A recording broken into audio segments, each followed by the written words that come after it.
ধান্দাবাজির আর জায়গা পান না যে জুমার নামাজ পড়তে হবে প্রথম আলো ডেইলি স্টারের সামনে, আর গরু জবাই দিতে হবে প্রথম আলো আর ডেইলি স্টারের সামনে।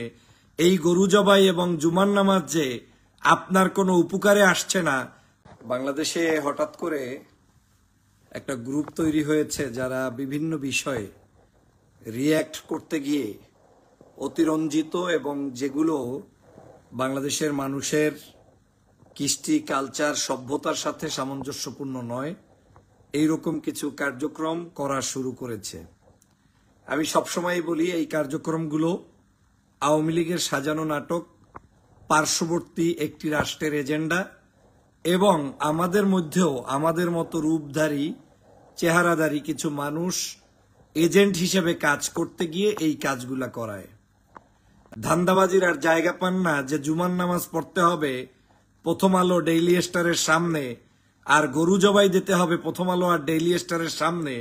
এই গরু জবাই এবং জুমার নামাজ যে আপনার কোনো উপকারে আসছে না, রাষ্ট্রের কোনো উপকারে আসছে না, বরং রাষ্ট্রটাকে একটা মৌলবাদী রাষ্ট্র হিসেবে আপনাকে যে কেউ গুড়ির চাল হিসেবে ব্যবহার করে বিশ্বের কাছে প্রতিষ্ঠিত করছে, এতটুকু বিবেক বুদ্ধিহীন যদি না থাকে, মানে বুদ্ধি যদি না থাকে, তাহলে আপনি কিসের মানবতা, কিসের রাষ্ট্র, কিসের ইসলাম, কিসের ধর্ম, কিসের কর্ম করছেন আপনি?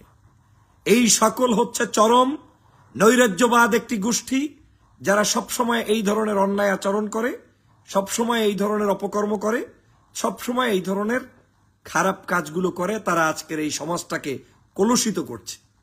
আপনার সাথে আমি বারবার বলেছিলাম যে একটি দেশে একটি পত্রিকা থাকবে, ডানপন্থী থাকবে, বামপন্থী থাকবে, কোন পত্রিকা কোন কাজ করছে না করছে সেটা নিয়ে আপনার ভিন্ন ডায়লগ থাকবে, টক শো থাকবে, আলোচনা থাকবে। আপনার গরু কোরবানি দিতে ওখানে যাইতে বলছে কেনা? আপনার এই গরুটা দিয়ে যে পত্রিকার কোনো কার্যক্রম বন্ধ হবে না, আপনার যে গরুটা কোরবানি ও জায়গায় দেওয়ার মধ্যে জায়েজ না জায়েজের কিছু নাই, এতটুকু বিবেক আল্লাহ আপনাকে দেয় নাই? আপনি নামাজ পড়ার জন্য জায়গা আর দুনিয়ায় নাই যে প্রথম আলোর সামনে গিয়ে আপনাকে নামাজ পড়তে হবে, প্রথম আলোর সামনে গিয়ে আপনাকে রোজার মানে তারাবি পড়তে হবে, আপনাকে সেহেরি খাইতে হবে। এগুলো হচ্ছে সম্পূর্ণভাবে আমার কাছে মনে হচ্ছে আওয়ামী লীগের একটি ষড়যন্ত্র যে অংশ।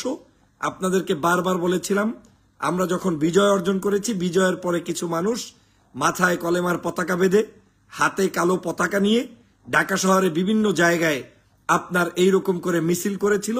মিছিলগুলো করার পরেই আওয়ামী লীগ সেটাকে লাগিয়ে দিয়েছে যে কি তালেবানি রাষ্ট্র।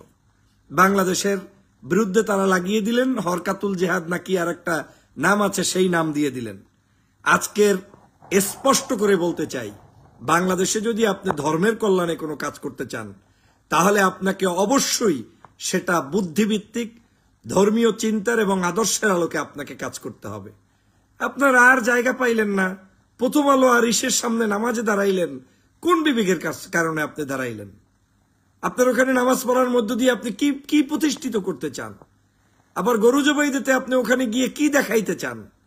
আপনার কাছে মনে হতে পারে এই বক্তব্যগুলো আপনার যারা আবেগতাড়িত, অতিরঞ্জিত, তাদের কাছে মনে হতে পারে একটু কঠিন, কিন্তু বাস্তবতা হচ্ছে একটি দেশ, একটি সমাজ, একটি রাষ্ট্র বিভিন্ন ধরনের মানুষদেরকে নিয়ে চলে।